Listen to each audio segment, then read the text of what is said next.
Alright, hello, it's your man Ellis Villafane, and I am back with another movie review. Today we're going to be talking about Doctor Strange 2, the Multiverse of Madness, or as I like to personally call, Doctor Strange, the Multiverse of Midness. I'm joking. I'm not going to be like that this time. I know that a lot of people were criticizing my channel for being a little bit overly cynical at times, and I don't want to be that guy. I really don't want to be that guy. I would like to just say right now, really quick, that I actually thought the movie was pretty good.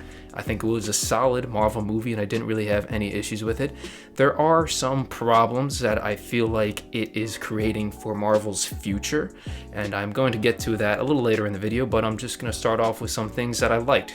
Started off on an optimistic note, because there were a lot of things that I did like about the production of this movie. So first of all, I would like to say that I liked Scarlet Witch as a character. Basically, what we saw in Doctor Strange 2, it was like the wizard version of Captain America Civil War. And I will say that writing magic is not necessarily an easy task. A lot of people get writing magic wrong, from a fundamental writing standpoint. So the fact that they're actually writing magic, not just in this movie in particular, but as we saw in Doctor Strange 1, as we saw, throughout Avengers, Endgame, Infinity War, all that crap, even in the Spider-Man No Way Home, the writing for magic, they're writing magic very good, okay? So when it comes to writing magic, the magic, it has to be consistent, and it also has to make sense within that universe, and they seem to be staying pretty consistent with the magic in the universe. And the one thing I really do like is because they're not using magic as a way to just wish away someone's problems. For example, at the end of No Way Home, it's not like Doctor Strange casted some magical spell and just yeah, everything's good now. No, okay? If you mess up, there are going to be repercussions for your actions. And throughout every Marvel movie, they seem to be pretty consistent with that. At the end of No Way Home, Peter Parker, he messed up, and they kind of had to do an alternate spell variation that wasn't really in anyone's best favor. But, Peter Parker owned up to his mistake and had everyone forget that they knew who Peter Parker was, right? Or at least they know who that Spider-Man is Peter Parker. It gets a little confusing sometimes. Here's the thing that happens with the post-credit scenes. Doctor Strange does something in a movie, right? Everything's happy at the end, or at least, somewhat concluded at the end. Then there's a post-credit scene, and they're like, yeah, everything that you just did in that movie, well, it actually has repercussions across the entire multiverse, and we're gonna hold you responsible for that. And then it leads into the next movie, and that's basically what they did for the post-credit scene of this movie too, which is it's cool, whatever.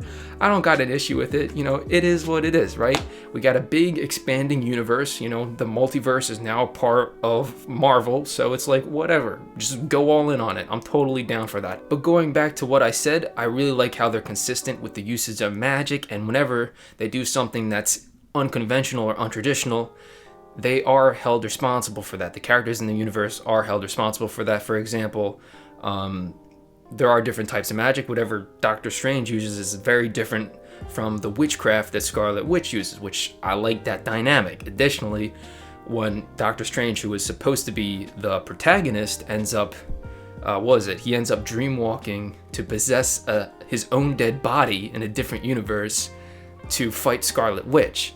That seems like a little demonic, and it's is this something our protagonist should be doing, right?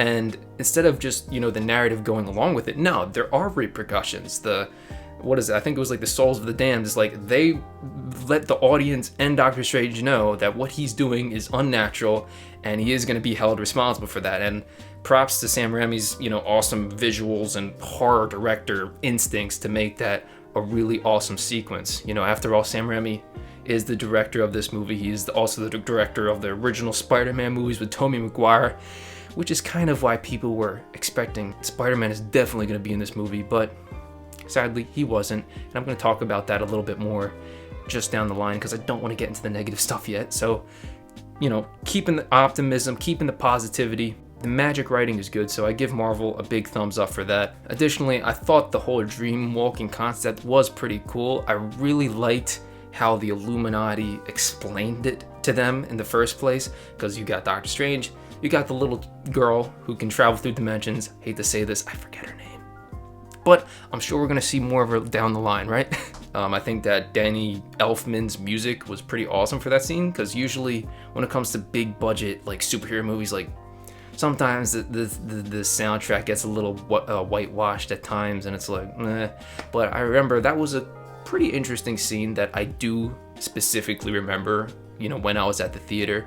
Lots of cool visuals, lots of cool sound. So I thought that was a really cool scene. And also, do keep in mind, like, this is a Marvel movie. Like, this is stuff that's for kids. So the fact that, like, they introduced some, like, concept where you can possess someone else's body in a different universe, considering that this is Marvel and they make superhero movies for families, that's a pretty morbid concept. So I do give Marvel credit for hopping down that rabbit hole. Now, I have to go into some of the negative aspects of this movie, and I really don't want to, because I like it, but you gotta do what you gotta do. I don't think this should have been called the Multiverse of Madness.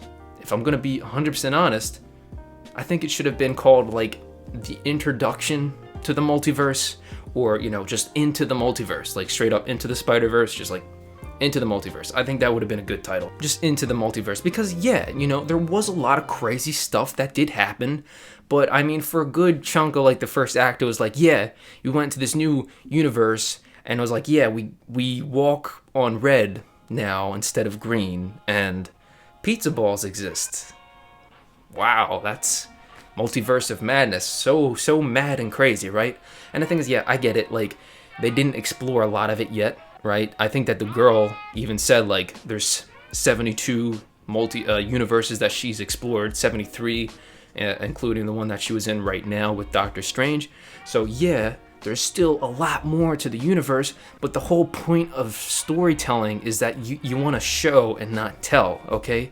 If there's 73 different universes, freaking dive into that, Even if it's only like a few minutes at a time, like, it's still better to have nothing at all. And yeah, they did have an introductory sequence where they were kind of just bypassing through a bunch of dimensions, but I really felt like they kind of just put them in a dimension that worked well from a narrative standpoint, which I get that, because obviously you need a dimension where, New York exists and Doctor Strange exists and food exists, or else you're not going to have a movie, but I really feel like it should have simply been called an introduction to the multiverse, because that's actually what this movie was, because it's setting up for another movie. So I think that, you maybe should have saved the Madness title for a future Doctor Strange movie. This should have been more of just a general introductory type of movie. And I do have to mention that the main reason why some people were probably disappointed from this movie and felt a little bit empty, because I know what you're saying. You got to see Doctor Strange, you got to see evil Doctor Strange, you got to see Scarlet Witch as an antagonist, okay? You got to see John Krasinski, cool stuff. You got to see the Illuminati, right? But I know that there are people out there that felt a little bit empty, because dang, we didn't see Spider-Man, dang, we didn't see Loki, dang, we didn't see Deadpool, dang.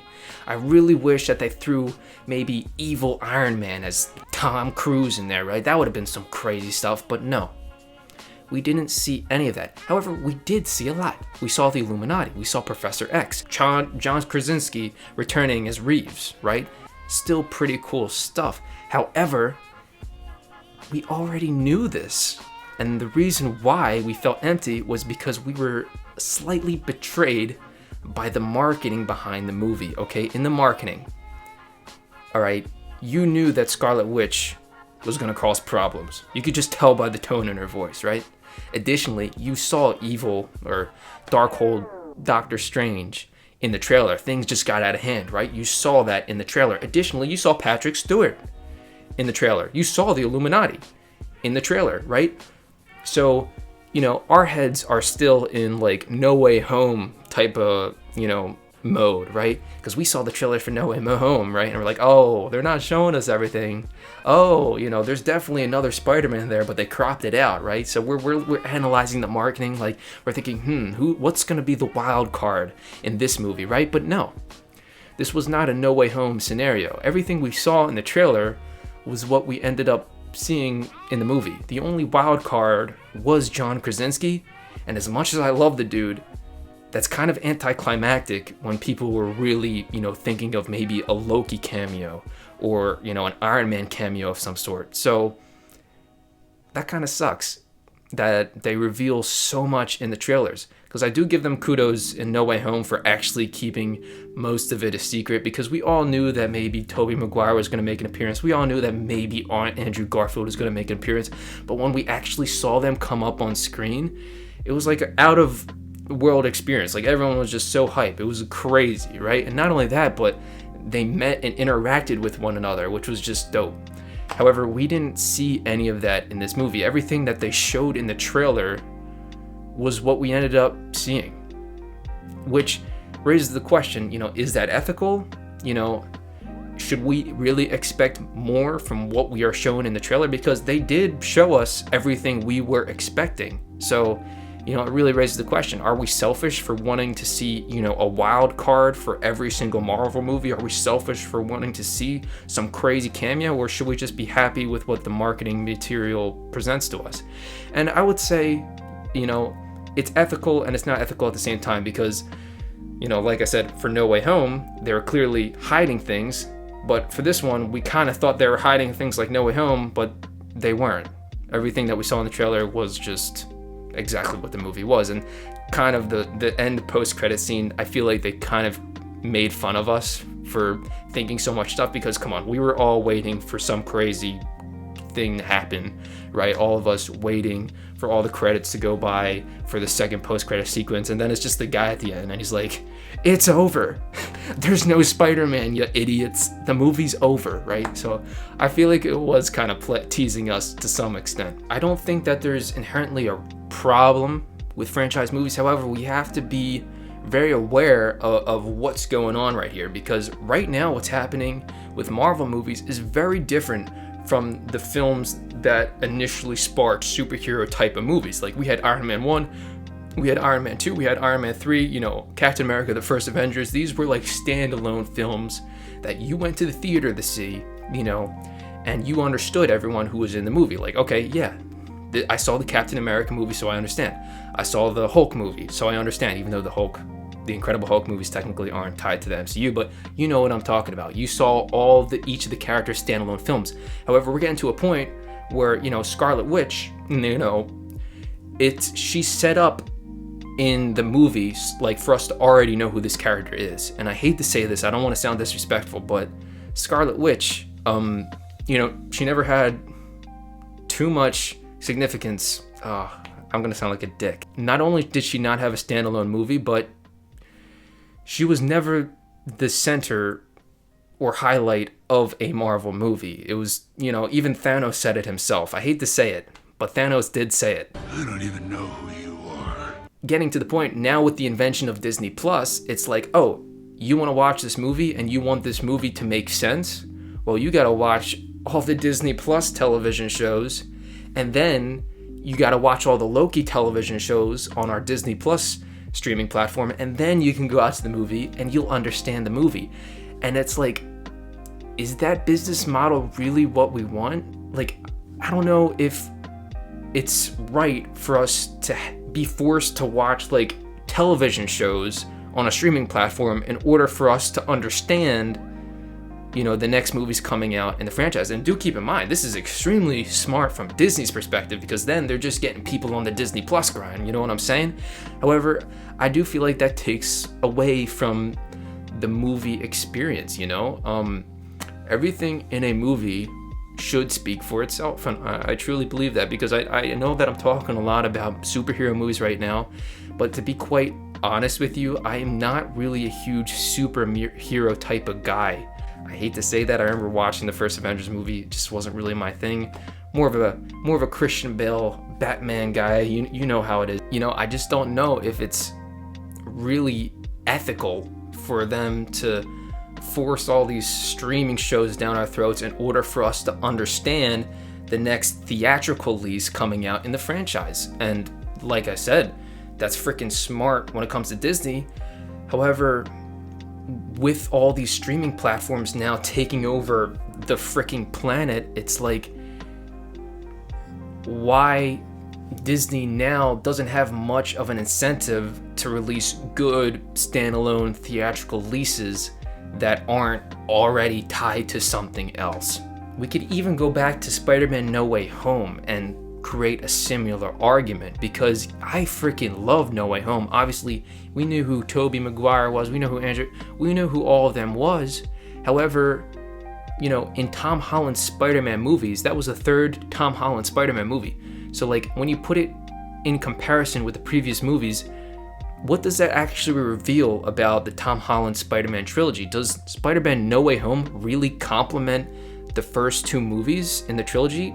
I would say no. I would say, you know, for all the kids that grew up, you know, because this is the thing. I know that we freaking see Tobey Maguire as Spider-Man, but there is kids out there where they're growing up and Tom Holland is Spider-Man for them. You know, Tom Holland is Spider-Man.